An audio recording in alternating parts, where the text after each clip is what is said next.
¿Cuál es? La mandíbula. ¿Dónde se encuentra esta mandíbula? Nos dice que se encuentra en la porción inferior de la cara, ¿verdad? Cuando estudiamos cualquier hueso, ¿qué es lo primero que hacíamos? Dividirlo en porciones, ¿verdad? No, dice que la mandíbula se divide en 3 porciones.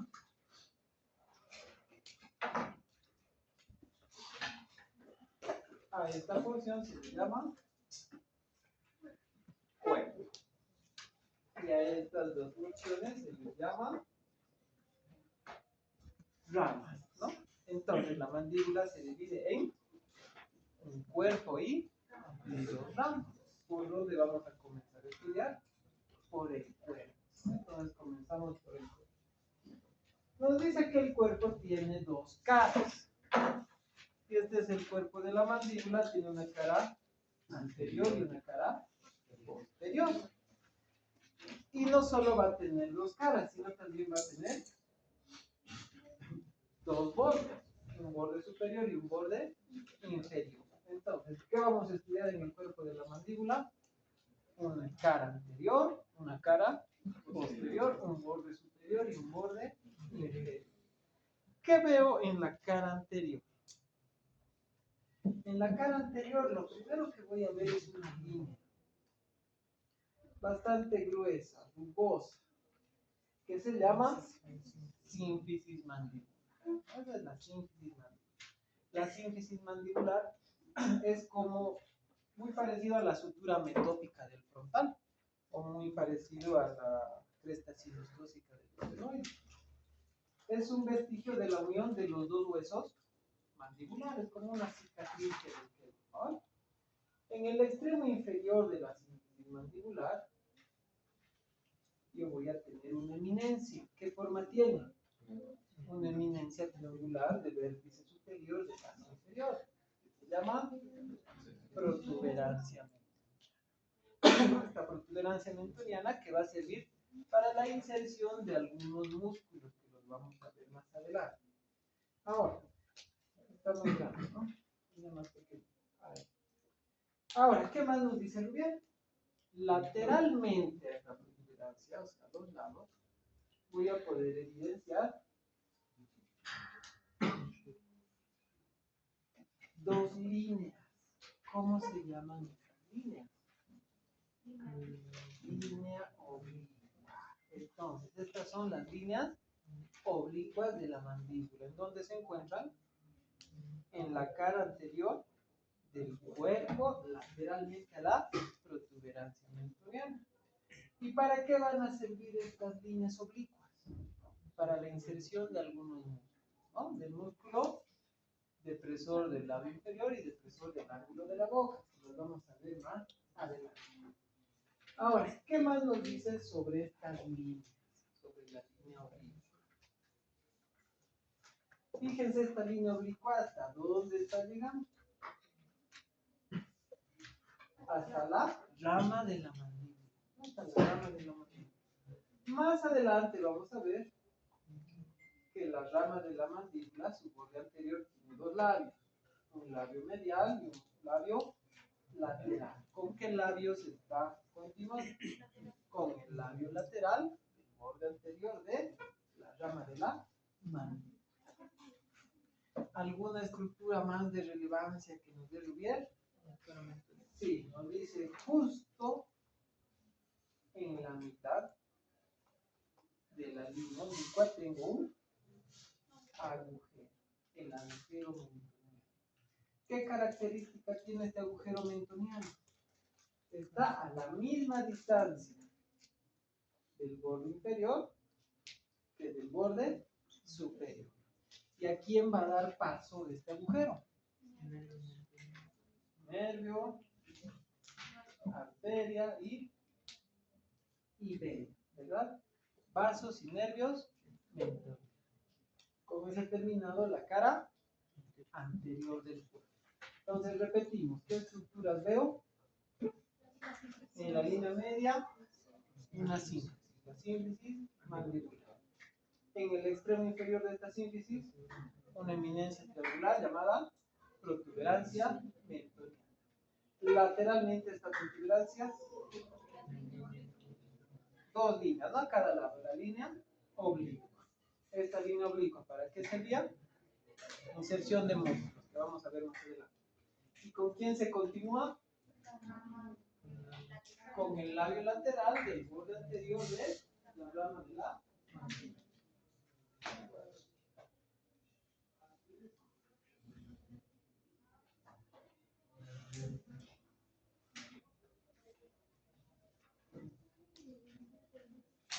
Entonces, ¿se entendió, verdad? Con eso terminé la cara anterior del cuerpo, ¿no? Ahora voy a ver la cara posterior. Aquí está.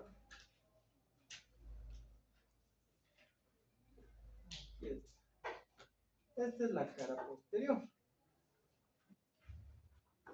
Pero se nota mejor, ¿eh? La cara posterior. ¿Qué voy a notar en la cara posterior? En la cara posterior del cuerpo, justo en la línea media, dice que tengo 1, 2, 3 y 4 espinas, ¿verdad? ¿Cómo se llaman esas espinas? Espinas mentonianas. O también se les llama apófisis Jenny, ¿verdad? Las apófisis Jenny. Nos dice, a veces son 4, a veces son 2 y a veces es una sola, ¿no? Cuando son 4 son 2 superiores y 2 inferiores. Cuando son 2, una superior y una inferior, pero a veces es una sola. Eso van a ver en el anfiteatro, hay diferentes tipos de apófisis Jenny. ¿Para qué sirven estas apófisis Jenny? Vamos a ver aquí. Vamos a buscar unos músculos.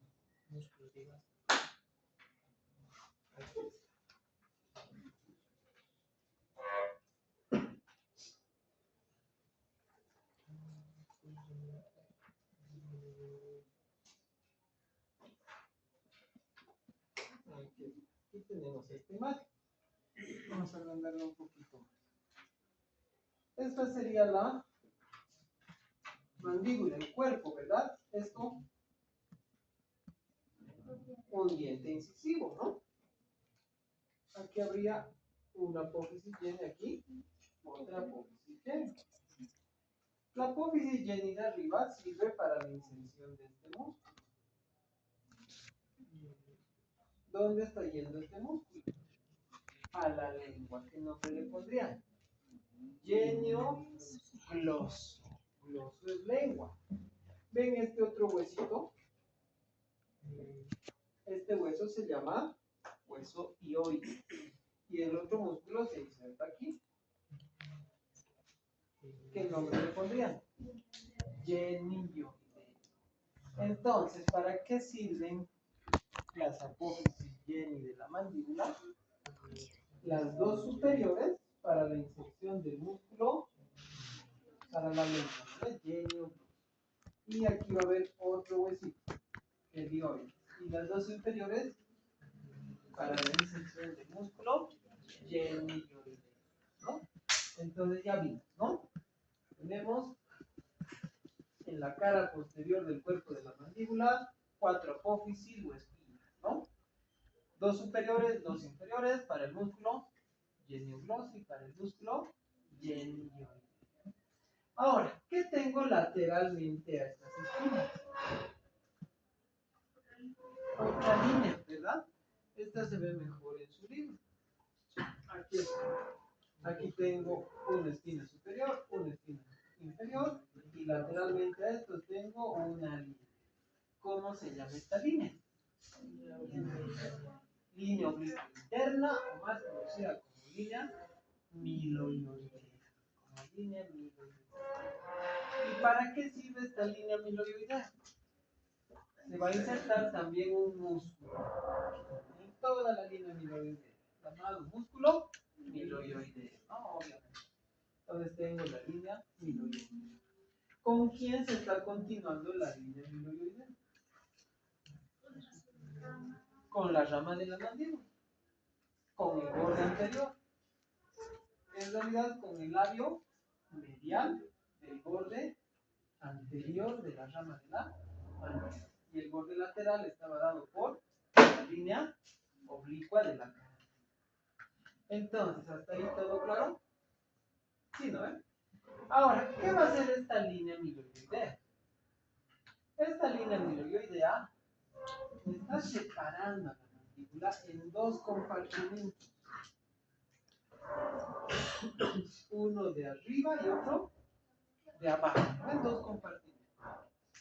El compartimento de arriba tiene una fosa. La fosa sublingual. El compartimento de abajo tiene otra fosa, la fosa submandibular. Entonces, esta línea miloioidea separa el cuerpo de la mandíbula en dos fosas. ¿Cuáles? Sublingual arriba, submandibular abajo. ¿Dónde estaría la lengua? Más o menos por ahí, ¿verdad? Es una lengua. ¿Será que puedo tocar con mi lengua esta fosa? A ver, intenten. ¿Qué sienten? No. Hay una bolita. Bueno, dos, ¿no? Una a cada lado. Así. Pueden tocar con la lengua. Esas son las glándulas salivales sublinguales, ¿no? Entonces, vamos a ver esta imagen. Aquí está.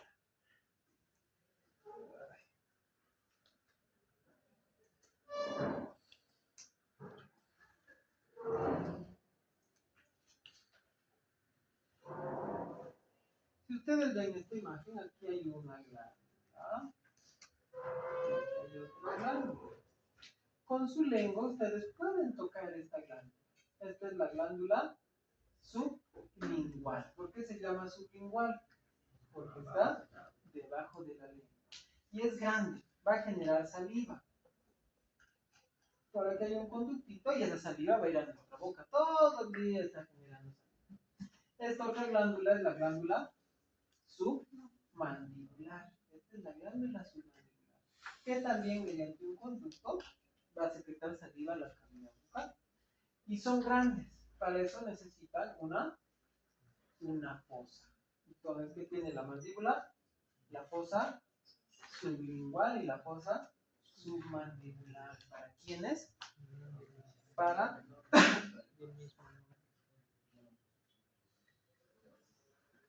la glándula sublingual y para la glándula submandibular, que son glándulas salivales, ¿no?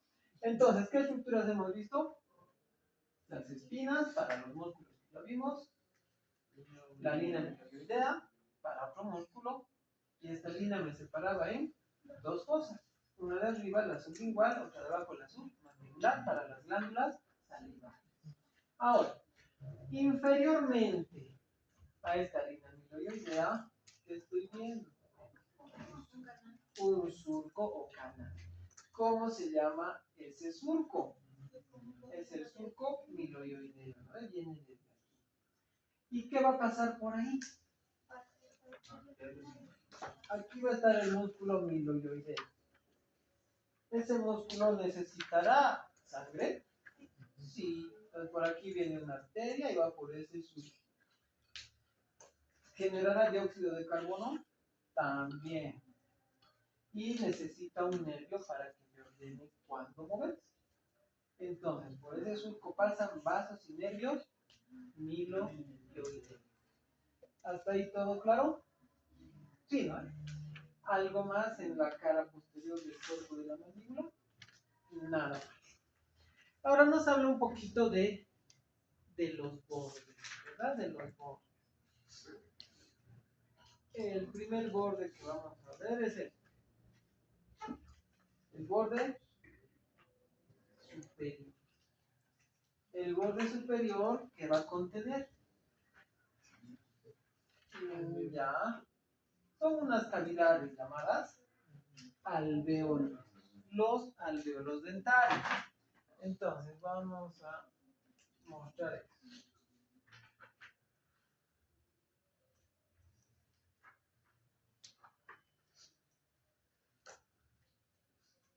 Los alveolos. Aquí está.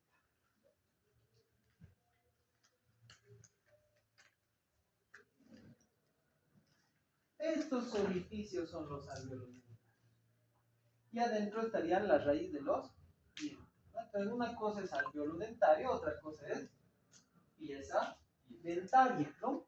Entonces, ¿qué tiene el borde superior? El borde superior va a tener los alveolos dentarios. Y dentro de los alveolos dentarios, recién van a estar las piezas dentarias. Y en conjunto, todo esto forma un arco, ¿verdad? No sé si logran ver este arco. A este arco se le llama arcada dentaria inferior.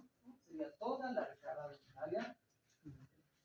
Eso en cuanto al borde superior. Ahora, ¿qué tiene el borde inferior? El borde inferior, ¿cuál sería? Este, ¿verdad? El borde inferior, perdón, va a tener dos fositas. ¿Cómo se llaman esas fosas? Son las fosas digástricas, ¿verdad? No están en la cara posterior del cuerpo, están en el borde inferior. ¿Y para qué sirven esas fosas digástricas? Para la inserción del músculo digástrico. Y aquí tenemos una imagen. Ya vimos este músculo anteriormente, ¿verdad? ¿Cómo se llamaba esta fósita? Mastoidea, ¿no? Póvisis mastoidea. Y aquí tenía un surquito, ¿recuerdan cómo se llamaba? La escotadura mastoidea. En el borde inferior de la mandíbula está la fosita digástrica. Entonces, el músculo digástrico, ¿de dónde a dónde va? Desde la escotadura mastoidea hasta la fosa digástrica. Más adelante vamos a ver que no es todo músculo, sino que al medio tiene un tendón. O sea, es músculo, tendón, músculo. ¿Cuántos vientres tiene? Vientre posterior, vientre anterior. ¿Quién se inserta en la escotadura mastoidea? El vientre posterior del digástrico. ¿Quién se inserta en la fosita digástrica? El vientre anterior del digástrico. Entonces se entendió con esta imagen, ¿no? El músculo digástrico es largo, va desde el temporal hasta la mandíbula. ¿Y para qué sirve la fosita digástrica de la mandíbula? Para que se inserte ¿quién? El vientre anterior del músculo digástrico. Y con eso hemos terminado el cuerpo de la mandíbula. ¿Qué tenemos que ver ahora? Las ramas. Ahí está.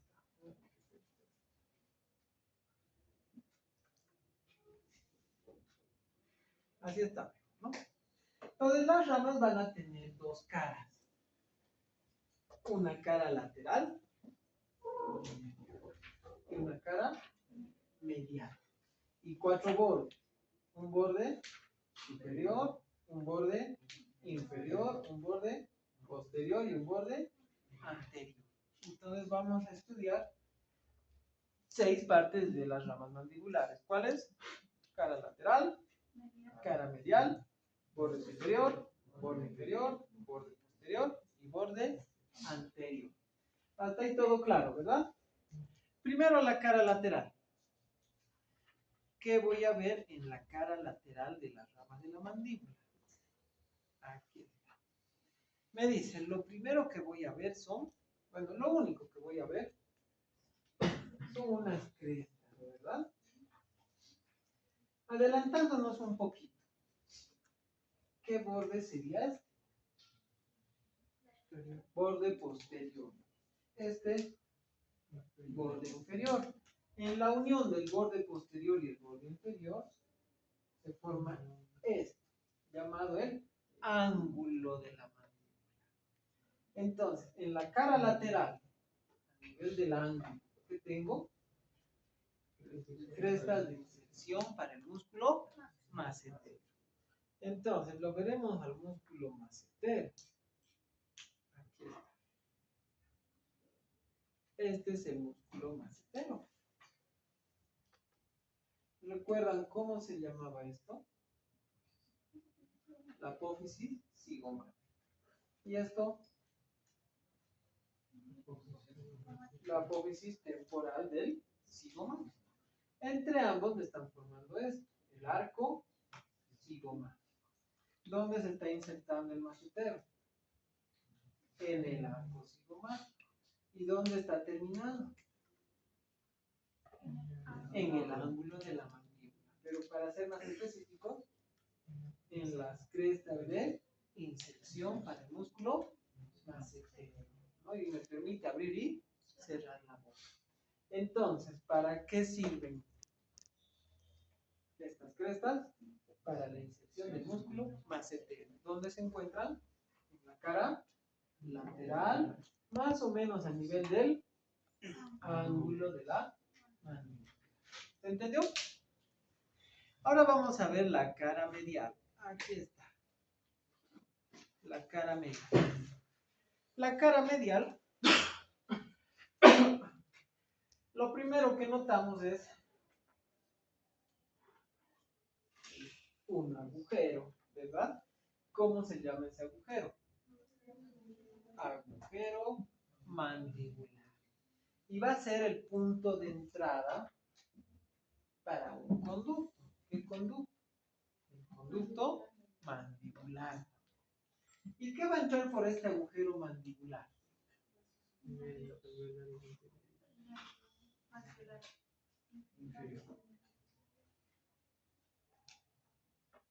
El nervio alveolar inferior. ¿Y qué está inervando? Todos los dientes de abajo, ¿no? Todos los dientes de abajo, ¿no? ¿Cómo se llama este nervio? Alveolar inferior, ¿no? No es nervio mandibular, ¿no? Es un nervio alveolar. Ahora, anteriormente este agujero se continúa con esto, con el surco miloioideo, pero ya hablamos de ese surco miloioideo, ¿no? Entonces, ¿qué característica más tiene este agujero? Este agujero no es redondito. Dice que tiene una espina, ¿verdad? A esta espina se le llama língula mandibular. O también se llama espina de Spix, ¿no? Espina de Spix o língula mandibular. Más se lo conoce como língula. ¿Para qué sirve esta língula? Se va a insertar un ligamento. El ligamento esfenomandibular. El ligamento esfenomandibular. Ahora dice que a veces tiene una língula más pequeñita a este otro lado. A esa le llamamos la antilíngula. Una antilíngula, pero es inconstante. Lo que siempre es constante, ¿qué es? La língula mandibular y sirve para la inserción del ligamento esfenomandibular. Muy bien. ¿Algo más en esta cara? Sí. Nos dice que va a haber unas rugosidades también. ¿A nivel de dónde? Del ángulo, pero ahora en la cara medial. ¿Para quién sirven estas crestas? Para el músculo pterigoideo medial. Para el músculo pterigoideo medial. Listo, con eso hemos terminado la cara lateral. Ahora vamos a ver los bordes. El borde inferior no dice mucho. Es grueso, romo y se continúa con el borde inferior del cuerpo. El borde posterior, ¿cómo es?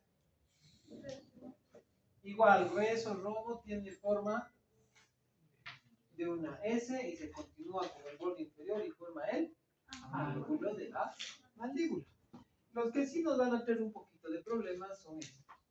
Primero, el borde superior. El borde superior tiene dos apófisis, número 1 y número 2, y una escotadura. ¿Cómo se llama la apófisis anterior?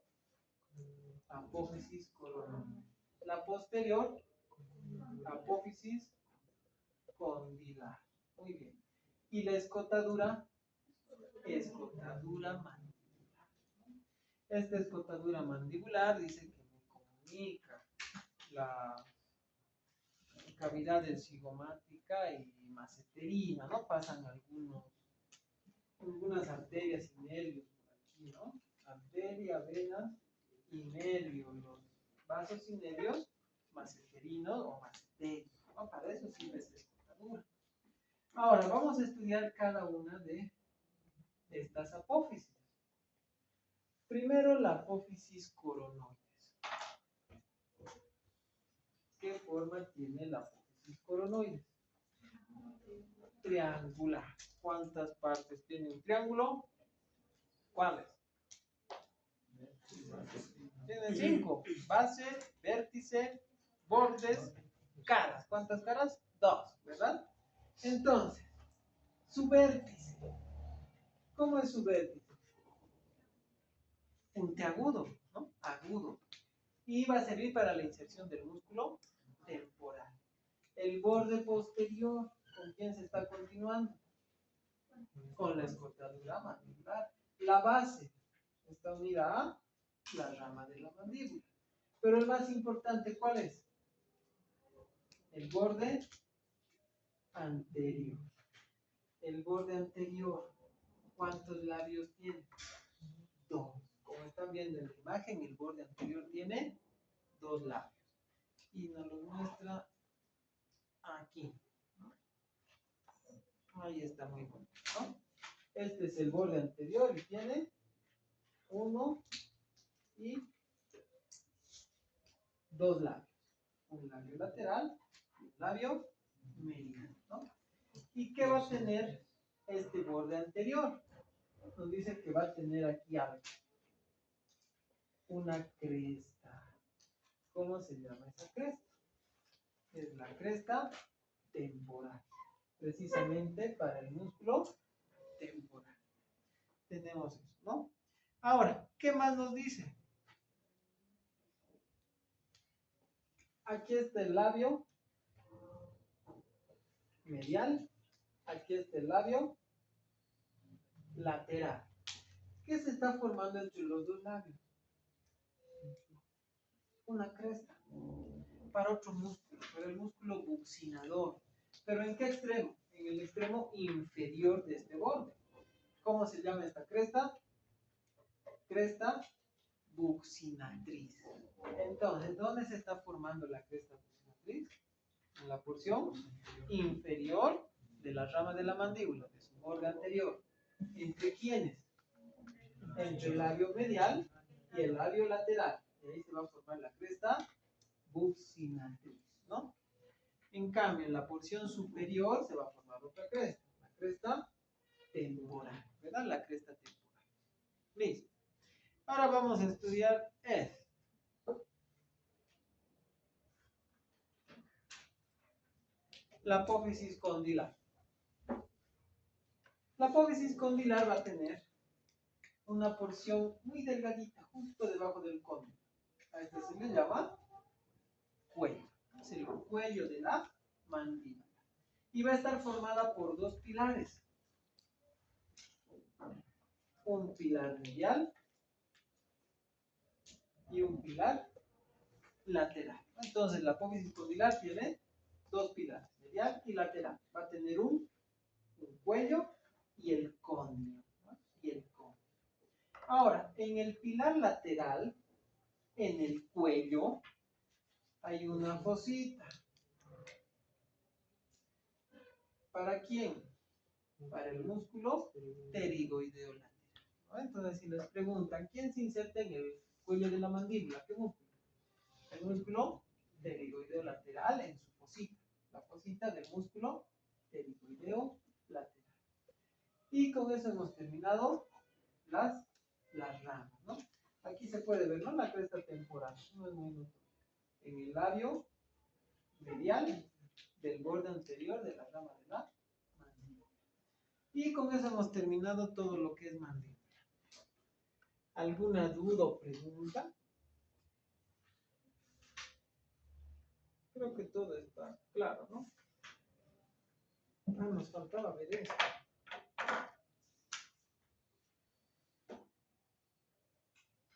Vamos a ver una arteria.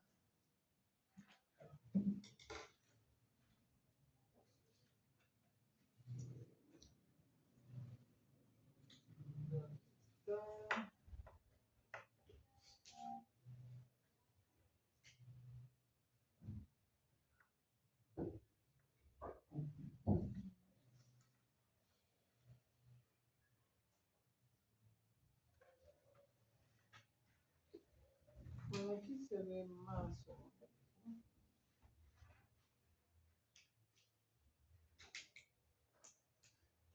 ¿Ven esta arteria? Es bastante gruesa, ¿verdad? Incluso si se toca justo en esa parte, van a sentir un pulso muy fuerte, ¿no?